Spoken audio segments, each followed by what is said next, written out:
Are you flirting, Deborah? I think you're her favourite, Stephen.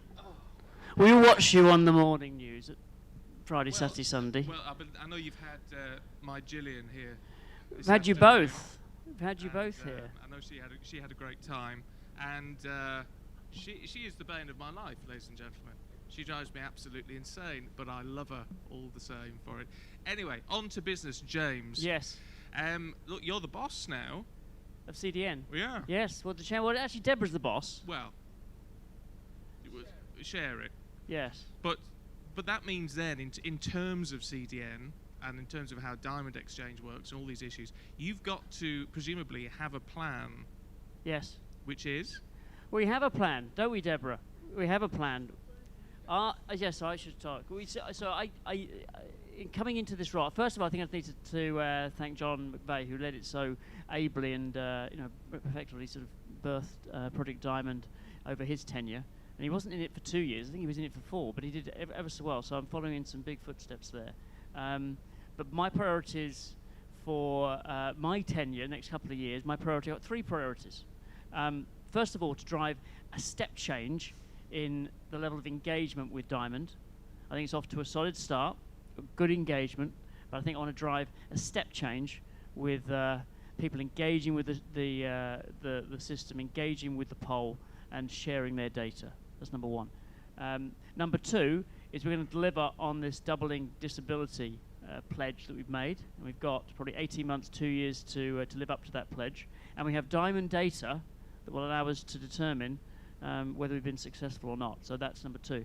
And number 3, I think to maybe go back to the roots of CDN and find ever more places for us as broadcasters to collaborate under the CDN umbrella. I know in the room here today there'll be many individuals who work at the broadcasters who are the D&I specialists in the broadcasters, maybe production companies. I want to bring us all together to work, share ideas, share best practice, and make as big an impact as we can on both our businesses and also the industry as a whole. I mean, in terms of the data, I mean, obviously there's a lot of data coming in. You want more data to come in, but that adds a great deal of transparency, doesn't it? In terms of that, what about the people who then turn around and say, well, we look at what's been achieved so far, it's not enough. Yeah, I'm sensitive to that criticism. I hear it, and I actually think it's a healthy part of the debate. You know, I don't agree with all of it, but I'm sensitive to it. I'm curious, and one of the things I want to do as chair over the next couple of years is reach out, as they say in America, a very American phrase. But I want to try and make content and collaborate broadly with allies and influencers in this area. Not just talk to the broadcasters and talk to the production companies, but talk to other people who are in the industry, even people who maybe don't think we're following the right path, and try and I guess learn, listen, and collaborate and make progress. How do you prioritize in terms of on-screen and off-screen, in terms of where you want to see a difference? Because there is an argument, of course, to say on-screen changes may have a bigger impact, but obviously it's the off-screen changes that are still as important. I think they're both important. I think I'd say of equal importance. Obviously, as broadcasters, we've got big workforces, big employee bases, and that's an important focus.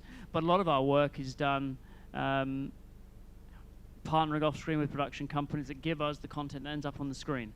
And so I guess there you've got 2 elements, haven't you? You've got the on-screen representation, what it looks like on television, and then you've got the realities of what it is behind the camera within the production companies and the various production units around the country.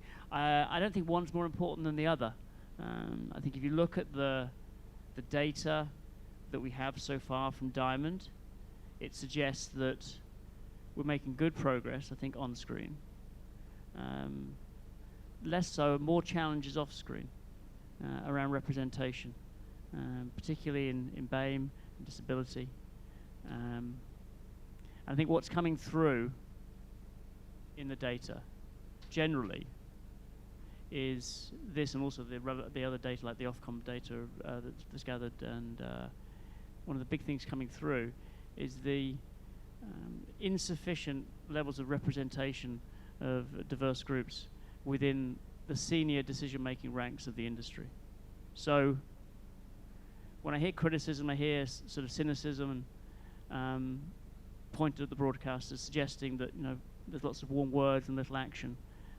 I think that's one of the big things that we have to address over the next few years. And I think without addressing that point about senior decision makers and diversity at the senior ranks, I think it's understandable if people will try to criticize. Can you put a timetable on that then, as far as sort of planning through your next couple of years?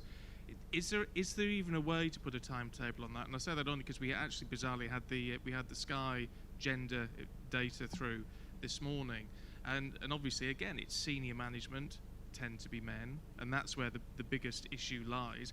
But imagine actually it's going to take quite a long time for that to change. We're not going to start sacking people and just hiring women, for example, just to balance the books. So how do you plan ahead for that?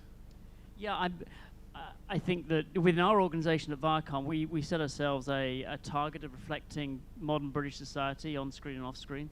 In terms of setting a target for a short time frame, I'm not doing that. But what I do expect to see under my chairmanship with Deborah is significant progress, and we'll have the data through Diamond to be able to do that. I do think the existence of Diamond data and other data we're getting from sources like Ofcom or parliamentary initiatives like gender pay, all of a sudden, in the last few years, we've got a whole new range of data on diversity and inclusion in our business. And that transparency is good. And I think it's going to drive positive change. It's going to allow the industry to hold people like me and other leaders in the industry accountable.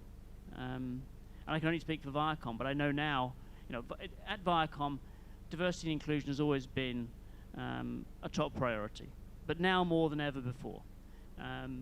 And I talk about that accountability point. I certainly see within Viacom leaders like me and other people at Viacom who enjoy an annual bonus. That bonus is now paid based in part on our performance against very clear D&I objectives. Oh, that's interesting. But that's the way to. I presume that is the way to force change, isn't it? Actually, money always talks, and if you can link money to these sort of issues, then suddenly you start to get some progress. I think there's a broader point there that what gets measured gets done, and I do think that increased level of transparency, it opens up the vehicle for holding people accountable, and that's a good thing, and it sets us in a positive direction. Well, that means then presumably with your time over the next couple of years, when you lay out things because of your work at Viacom, you will expect to be held accountable by everybody here. Well, that's right, and that's a relatively new thing, isn't it? That's a relatively new thing that Diamond in particular has given us. I think it's a really positive start with Diamond. And it's interesting, I come from Viacom, which is an international company. It's based in the US. But the Americans are open-mouthed at what we're doing here. And we have in the audience, we have internet representatives here from Austria and Germany. So major markets around the world don't have what we have. Diamond is new. It's been around, a couple of years now? But a remarkable project. It's off to a strong start. And the data is already robust, but I want more data. I want it to be stronger. So I think we need to work all together as an industry and encourage that. Encourage people to share their data with us so we can get Diamond reporting as ever more robust. And in terms of sharing that data, I mean, the key to that has to be getting more people at the various organisations to be willing to submit that data, which is, some of it's quite sensitive. I've filled it in myself, and there are times you think, why do people want to know this? Would it be helpful if Sky, just to name my organisation, was being clearer what the data is being used for?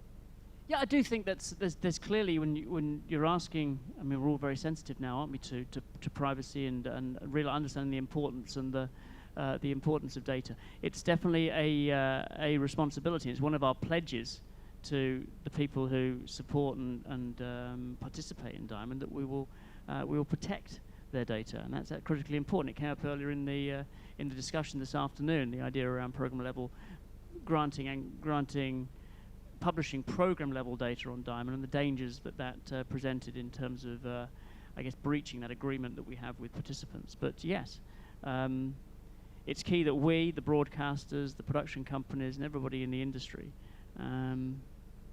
actively promote Diamond and promote people getting involved. In terms of watching what you do, I mean, one way we can do that, of course, is through Channel 5 and see what happens with Channel 5. Of course, you've got the fabulous Claudia Liza fronting the news now. Yes. An old maid of mine, which is good to see. But again, we can hold you accountable by simply what we see on screen as much as anything else. Where do you want to take 5 over the next couple of years? Channel 5. Well, I don't.